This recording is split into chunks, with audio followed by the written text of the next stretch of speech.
Four youth YouTube channel. ಎಲ್ಲರೂ ಹೇಗಿದ್ದೀರಾ? ಎಲ್ಲರೂ ಚೆನ್ನಾಗಿದ್ದೀರಾ ಅಂತ ತಿಳ್ಕೊತಾ ಈಗ ನಮ್ಮ ಕರ್ನಾಟಕದ ಮಾರವಂತೆ ಬೀಚ್ ಬಗ್ಗೆ ನನಗೆ ಎಕ್ಸ್ಪ್ಲೈನ್ ಮಾಡ್ತಾ ಇದ್ದೀನಿ.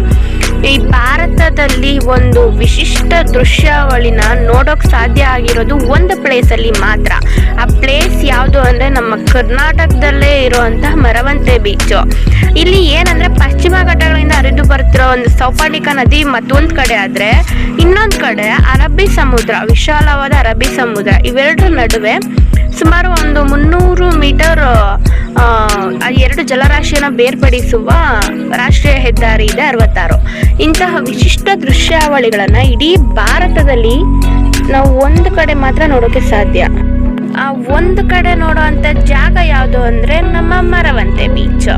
ಇದು ಏನಂದರೆ ಉಡುಪಿಯಿಂದ ಬರ್ತಾ 50 ಕಿಲೋಮೀಟರ್ ಆಗುತ್ತೆ, ಮತ್ತು ಮಂಗಳೂರು ಕಡೆಯಿಂದ ಬರ್ತಾ 150 ಕಿಲೋಮೀಟರ್ಸ್ ಆಗುತ್ತೆ.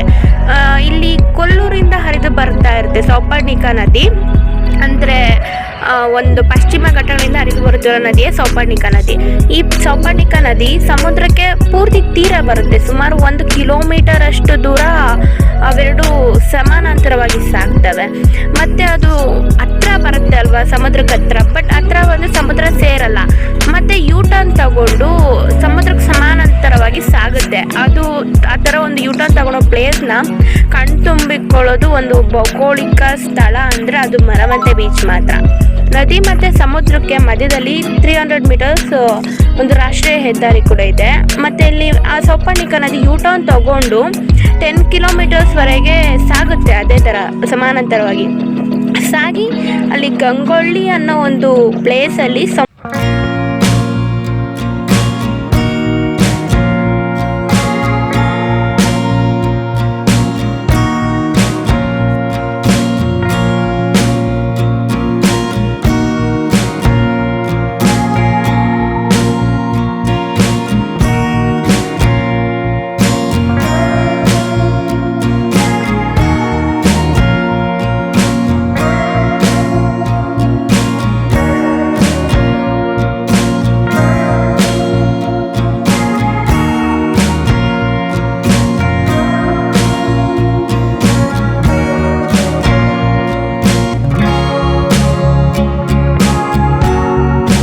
ಫ್ರೆಂಡ್ಸ್ ಜೊತೆ ಬರೋ ಮಜಾ ಇರುತ್ತಲ್ವಾ, ಅದು ಹೇಳೋಕ್ಕೆ ಆಗಲ್ಲ, ಅಷ್ಟು ಖುಷಿಯಾಗಿರುತ್ತೆ. ನಾವು ಫ್ರೆಂಡ್ಸ್ ಎಲ್ಲ ಫಸ್ಟು ಮುರುಡೇಶ್ವರ ಅಂದರೆ ಪ್ರೀವಿಯಸ್ ಪ್ಲೇಸು ಮುರುಡೇಶ್ವರ ಎಲ್ಲ ನೋಡಿಕೊಂಡು ಅಲ್ಲಿ ಆಟ ಆಡಿಕೊಂಡು ಬರ್ತಾ ರಾಷ್ಟ್ರೀಯ ಹೆದ್ದಾರಿಲೇ ಕಾಣಿಸಿದ್ದು ಈ ಮರವಂತೆ ಬೀಚು. ಅಲ್ಲಿ ಬಸ್ ನಿಲ್ಲಿಸಿದ್ರು. ಬಸ್ಸಲ್ಲಿ ಆಲ್ರೆಡಿ ಎಲ್ಲ ನಿದ್ದೆ ಮಾಡಿಬಿಟ್ಟಿದ್ರು. ಮರವಂತೆ ಬೀಚು ಪ್ಲ್ಯಾನ್ ಇರಲಿಲ್ಲ ನಮ್ಮದು. ಬಟ್ ಬರ್ತಾ ಹೆದ್ದಾರಿಲೇ ಕಾಣಿಸ್ತಲ್ವಾ, ಅಲ್ಲಿ ವೀಡಿಯೋನೂ ಮಾಡಿಲ್ಲ ನಾವು, ಜಸ್ಟ್ ಫೋಟೋಸ್ ತಗೊಂಡಿದ್ದಷ್ಟೇ. ಅಲ್ಲಿ ಆಟ ಆಡೋಕ್ಕೂ ಬಿಡಲಿಲ್ಲ ನಮ್ಮನ್ನು. ಬಟ್ ಹೋದ್ವಿ ಫ್ರೆಂಡ್ಸ್ ಜೊತೆ, ತುಂಬ ಎಂಜಾಯ್ ಮಾಡಿದ್ವಿ. ಅಲ್ಲಿ ಒಂಚೂರು ಕಾಮಿಡಿ ವಿಷಯಗಳೆಲ್ಲ ನಡೆದ್ವು, ಚೆನ್ನಾಗಿತ್ತು. ಅದು ಫ್ರೆಂಡ್ಸ್ ಜೊತೆ ಹೋದ್ರೇ ಮಜಾ ಸಿಗೋದು ಆ ಕಡೆ ಪ್ಲೇಸಸ್ಗೆಲ್ಲ. ತುಂಬ ಚೆನ್ನಾಗಿತ್ತು ಕೂಡ ಅಲ್ಲಿ. ಓಕೆ, ಈಗ ಮರವಂತೆ ಬೀಚ್ ಎಲ್ಲ ನೋಡಿದೆ ಅಲ್ವಾ. ಈಗ ನಿಮಗೊಂದು ಪ್ರಶ್ನೆ ಕಾಡ್ತಿರ್ಬೋದು, ಈ ಮರವಂತೆ ಬೀಚ್, ಈ ಮರವಂತೆ ಅನ್ನೋ ಹೆಸರು ಯಾವ ಥರ ಬಂತು ಅಂತ. ಇದು ಬಂದ್ಬಿಟ್ಟು ಅರಬ್ಬಿ ಸಮುದ್ರ ತೀರದ ಕಡಲನ್ನು ಇಲ್ಲಿ ಮರವಂತೆ ಬೀಚ್ ಅಂತ ಕರೀತಾರೆ. ಇಲ್ಲಿ ಮರವಂತೆ ಅನ್ನೋ ಹೆಸರು ಹೆಂಗೆ ಬಂತು ಅಂತ ನೀವು ಯೋಚನೆ ಮಾಡ್ತಿರ್ಬೋದು. ನೀವೇನಕ್ಕೆ ಯೋಚನೆ ಮಾಡ್ತೀರಾ? ನಾನಿರೋವಾಗ ನಾನೆಲ್ಲ ಹೇಳ್ತೀನಿ. ಇಲ್ಲಿ ಬಹುಕಾಲಗಳ ಹಿಂದೆ ಮರುತರೆಂಬ ಮಹರ್ಷಿಗಳು, ಮರುತ ಅನ್ನೋ ಒಬ್ಬ ಋಷಿ ಬಂದ್ಬಿಟ್ಟು ಅವ್ರ ಶಿಷ್ಯರೊಂದಿಗೆ ಯಜ್ಞಗಳನ್ನು ಮಾಡ್ತಾರೆ. ಅವರು ಯಜ್ಞಗಳನ್ನು ಮಾಡಿ ಧಾರ್ಮಿಕ ಕಾರ್ಯಗಳನ್ನು ಮಾಡಿದ ಕಾರಣಕ್ಕೆ ಅವ್ರ ಹೆಸರು ಮರುತ ಇತ್ತಲ್ವ. ಸೊ ಅದರಿಂದನೇ ಇಲ್ಲಿ ಮರವಂತೆ ಅನ್ನೋ ಹೆಸರು ಬಂದಿದೆ. ಇಲ್ಲಿ ಮುಖ್ಯವಾಗಿ ಏನಂದರೆ, ಈ ಮರವಂತೆ ಬೀಚಲ್ಲಿ 2 ದೇವಸ್ಥಾನಗಳು, ಪೌರಾಣಿಕ ದೇವಸ್ಥಾನಗಳಿವೆ. ಅದರಲ್ಲಿ ಮೊದಲನೇದು ಬಂದ್ಬಿಟ್ಟು ಗಂಗಾಧರೇಶ್ವರ ಸೌಪರ್ಣಿಕ ನದಿ ಬಳಿ ಇರೋದಿದು. ಈ ಟೆಂಪಲ್ಗೆ ತುಂಬಾ ಮಹತ್ವ ಇದೆ. ಇದು ಇಂದ್ರ ಒಂದು ಶಿವಲಿಂಗನ ಸ್ವಂತ ಅವನೇ ಬಂದು ಸ್ಥಾಪಿಸಿ ಹೋದ ಸ್ಥಳ ಆಗಿದೆ. ನೆಕ್ಸ್ಟ್ ಇನ್ನೊಂದು ಬಂದ್ಬಿಟ್ಟು ಮಹಾರಾಜ ವರಾಹಸ್ವಾಮಿ ದೇವಾಲಯ. ವರಾಹಸ್ವಾಮಿ ಕೇಳಿರ್ತೀರಲ್ವ, ಕಾಂತಾರ ಮೂವಿಲಿ ವರಾಹ ರೂಪಂ.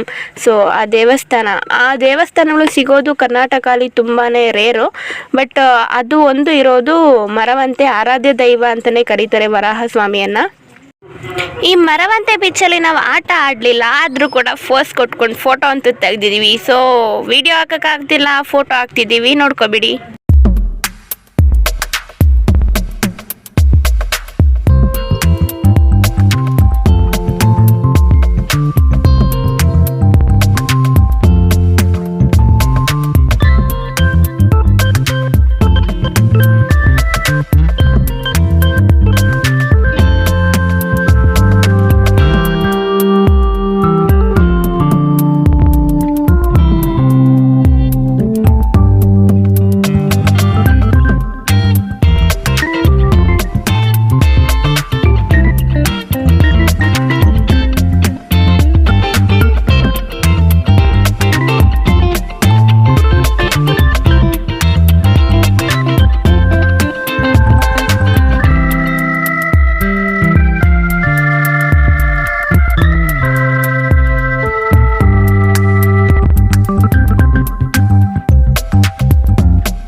ಅಲ್ವಾ. ಮರವಂತೆ ಬೀಚ್ ಬಗ್ಗೆ ನಾನು ಕೊಟ್ಟಿರೋ ಮಾಹಿತಿ ಎಲ್ಲ ನಿಮಗೆ ತುಂಬಾ ಇಷ್ಟ ಆಗಿದೆ ಅಂದ್ಕೊತೀನಿ.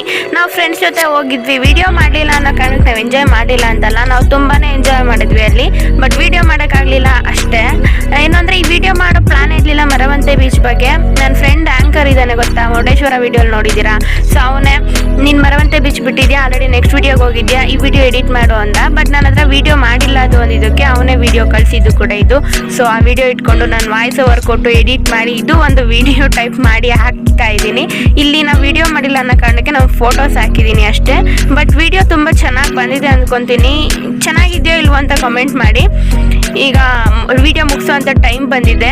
ಆ್ಯಕ್ಚುಲಿ ಈ ವಿಡಿಯೋಯಿಂದ ನಾನು ಥ್ಯಾಂಕ್ಸ್ ಹೇಳೋಕ್ಕೆ ಇಷ್ಟಪಡೋದು ಯಾರಿಗೆ ಅಂದರೆ ಶ್ರೀನಿವಾಸ್ಗೆ, ಆ್ಯಂಕರ್ ಬಾಯ್ಗೆ. ಸೊ ಅವನಿಂದನೇ ಈ ವಿಡಿಯೋ ಮಾಡೋಕ್ಕಾಗಿದ್ದು. Thank you so much Srinivas. Okay, ಈಗ ವಿಡಿಯೋ ಮುಗಿಸೋಣ. ಓಕೆ, ನೆಕ್ಸ್ಟ್ ವಿಡಿಯೋ ಜೊತೆ ಮತ್ತೆ ಸಿಗ್ತೀನಿ. ಆಲ್ರೆಡಿ ಆ ವಿಡಿಯೋ ಎಡಿಟ್ ಆಗಿದೆ, ಅದನ್ನು ಅಪ್ಲೋಡ್ ಮಾಡಬೇಕಿತ್ತು, ಬಟ್ ಅವನಿಂದ ಈ ವಿಡಿಯೋ ಎಡಿಟ್ ಮಾಡಿದ್ದಾಯಿತು. ಸೊ ನೆಕ್ಸ್ಟ್ ವಿಡಿಯೋ ಬೇಗ ಅಪ್ಲೋಡ್ ಮಾಡ್ತೀನಿ, ಲೇಟ್ ಮಾಡಲ್ಲ, ಅದು ಆಲ್ರೆಡಿ ಎಡಿಟ್ ಆಗಿದೆ. ಸೊ ಈ ವಿಡಿಯೋ ಮುಗಿಸೋಣ. Thank you so much, love you all, bye bye, take care.